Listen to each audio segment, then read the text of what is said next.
អ្នកទាំងអស់គ្នាមានឆ្ងល់ដែរឬទេថាបើអ្នកទាំងអស់គ្នាមិនគេងក្នុងរយៈពេល7ថ្ងៃនោះអ្នកនឹងមានរឿងអ្វីកើតឡើងផលប៉ះពាល់ទី1គឺបញ្ហាផ្លូវចិត្តនិងអារម្មណ៍អ្នកនឹងមានអារម្មណ៍អស់កម្លាំងខ្លាំងឆាប់ខឹងថប់អារម្មណ៍និងធ្លាក់ទឹកចិត្តការផ្ដោតអារម្មណ៍នឹងការចងចាំចុកសោយ៉ាងខ្លាំងហើយអាចធ្វើឲ្យអ្នកមានភាពរវើរវាយឬអាចធ្វើឲ្យអ្នកកាត់ជំងឺផ្លូវចិត្តទី2បញ្ហារាងកាយប្រព័ន្ធភាពស៊ាំចុកខ្សោយរាងកាយនឹងបាត់បង់សមត្ថភាពក្នុងការប្រយុទ្ធប្រឆាំងមេរោគនិងជំងឺដែលធ្វើឲ្យអ្នកងាយនឹងឈឺថ្កាត់បញ្ហាបេះដូងនិងសរសៃឈាមហានិភ័យនៃជំងឺបេះដូងសម្ពាធឈាមខ្ពស់និងជំងឺដាច់សរសៃឈាមខួរក្បាលកើនឡើងយ៉ាងខ្លាំងការគេងមិនគ្រប់គ្រាន់ក៏អាចបណ្ដាលឲ្យអ្នកមានកំណកឈាមក្នុងបេះដូងផងដែរ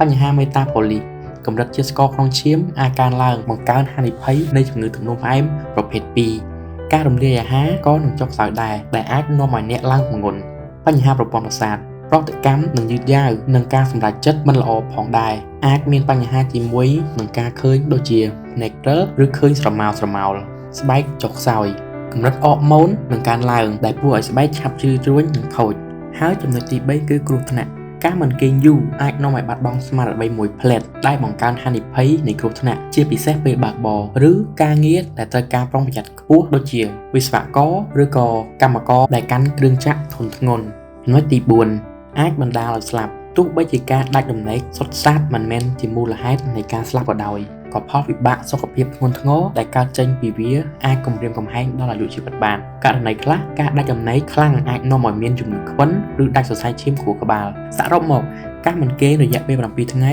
គឺមានគ្រោះថ្នាក់ជាទីបំផុតចំពោះសុខភាពការគេងគ្រប់គ្រាន់គឺជាផ្នែកមួយដ៏សំខាន់នៃសុខភាពរាងកាយនិងផ្លូវចិត្ត